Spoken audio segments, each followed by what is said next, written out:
What if I told you that Lewis Hamilton's crash at Zandvoort wasn't just a driving mistake, but a symptom of something much deeper going wrong at Ferrari? What if the real story isn't about one corner, but about a 7-time world champion slowly losing his grip on a car that seems determined to destroy his legacy? And what if everything we thought we knew about Hamilton's Ferrari move is about to be turned upside down? Stay with me, because what happened after that crash wall tells a story that no one saw coming, and it might just explain why Ferrari's championship dreams are crumbling before our eyes. Let me paint you a picture of how quickly things can fall apart in Formula One. Friday practice at Zandvoort should have been routine. Hamilton getting familiar with the circuit, finding his rhythm, building confidence for the weekend ahead.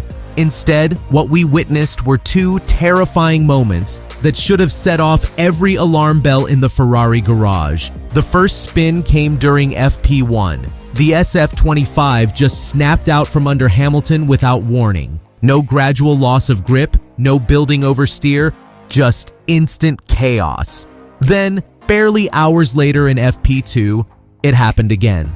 Same car, same unpredictable behavior, same look of confusion on Hamilton's face as he climbed out of the cockpit. Here's what makes this truly disturbing. Hamilton has driven some of the most difficult cars in F1 history. He's tamed beasts that other drivers couldn't handle. But at Zandvoort, we saw something different. We saw a driver who looked genuinely surprised by his own car's behavior. And that's when you know something is fundamentally wrong. The paddock whispers started immediately. Was Hamilton still struggling to find that crucial synergy with the Ferrari? Were the much hyped upgrades actually making the car worse? Or was this something deeper, a fundamental incompatibility between one of the sport's greatest drivers and the car that was supposed to restore his championship hopes? But here's where the story takes its first twist, because Saturday told a completely different tale. Suddenly, the SF25 looked transformed. Hamilton found his rhythm, the car responded predictably, and he managed to squeeze out a P7 qualifying position that felt like a small victory after Friday's chaos. The Ferrari garage breathed a collective sigh of relief. The upgrades were working. The learning curve was paying off. Hamilton was back. The talk around the paddock shifted to strategy, to tire offsets, to the possibility of rain mixing up the order. Zandvoort rewards boldness, and Hamilton was clearly preparing for a tactical masterclass. For the first time in weeks, there was genuine optimism in the Ferrari camp. Even Hamilton seemed different during his Saturday evening interviews. More relaxed, more confident, talking about patience and playing the long game. The narrative was building beautifully. This was going to be the weekend where it all clicked, where frustration finally transformed into fire. But here's what nobody realized. They were celebrating a mirage. Sunday morning brought the first crack in the facade, a yellow flag investigation for potentially ignoring flags in the pit entry zone. Minor, almost insignificant, but it hung over the team like a dark cloud. In a sport where margins are measured in thousandths of seconds, even the smallest distraction can prove costly. The race start was clean, Hamilton launching well, tucking in behind Russell, both drivers settling into their tactical rhythm. The rain everyone had predicted was building, and Hamilton was playing it perfectly, managing his tires, staying within DRS range, saving his attack for when conditions would inevitably shake up the order. Then came the call that changed everything. Box. Ferrari had seen their window, the undercut opportunity that could leapfrog Hamilton past Russell and potentially into the points-paying positions. Hamilton responded immediately, his voice calm but determined. He could sense the opportunity, the chance to salvage something from a weekend that had promised so much chaos. What happened next reveals the brutal truth about pressure in Formula One, and why even 7-time world champions aren't immune to its effects. Turn 3 at Zandvoort. The banking was just starting to get slick from the approaching rain. The painted line at the top, treacherous in the best of conditions, had become a death trap. Hamilton pushed just a fraction too wide, searching for that extra tenth that would make the undercut work perfectly. The grip vanished instantly. The rear snapped with violent suddenness.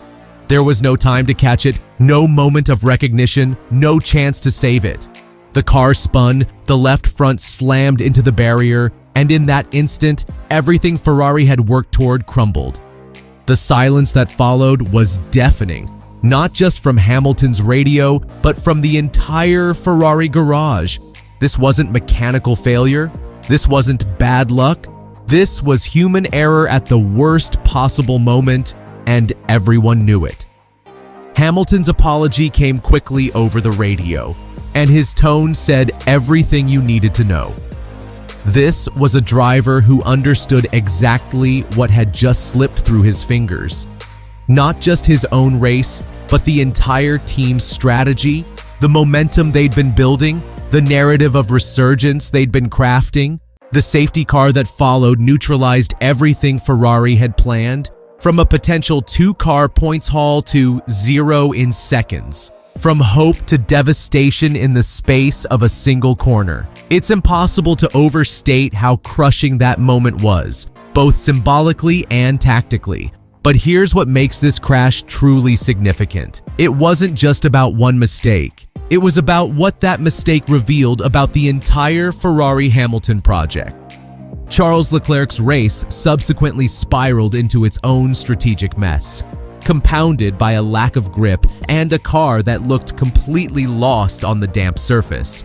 Suddenly, Hamilton's crash took on even more weight. It became the trigger that exposed just how fragile this entire Ferrari operation still is under pressure, and what happened in the media pen afterwards. That's where this story gets truly revealing. No shouting match, no finger pointing, no defiant quotes designed to deflect blame or stir controversy. Instead, Hamilton offered something far more telling: near complete silence. This wasn't the silence of indifference. This was the silence of a driver replaying that corner over and over in his mind. The silence of someone who knows exactly what they've lost and can't quite process it yet. Lewis Hamilton, one of the most media-savvy drivers in the sport's history, walking away with his head down, shoulders tense, offering nothing but composed restraint. In a world where every word gets dissected and every outburst becomes a viral moment, that restraint spoke volumes. This was supposed to be the turning point, the weekend where adaptation finally morphed into dominance, where all the pain and learning curve struggles would start paying dividends. Instead, Zandvoort delivered chaos and consequence, the kind of weekend that doesn't just dent morale, it shakes belief to its very core. Because here's the truth that nobody wants to acknowledge. This isn't just about one crash or one DNF. This is about momentum, or the devastating lack thereof. This is about a team still searching for its identity and a driver still trying to feel at home in a car that seems determined to reject him. The questions that Zandvoort raised aren't going away. Can Hamilton truly adapt to this Ferrari, or are we watching a fundamental incompatibility play out in real time? Is Ferrari's technical philosophy simply wrong for Hamilton's driving style? And most importantly, how many more weekends like this can the championship dream survive? What happened at Zandvoort wasn't just a crash, it was a revelation. And if you're a Ferrari fan or a Hamilton fan, that revelation should terrify you. What do you think? Are we witnessing the beginning of the end for Hamilton at Ferrari, or is this just another bump in the road? Let me know in the comments below, and don't forget to subscribe for more deep dives into the stories that really matter in Formula One.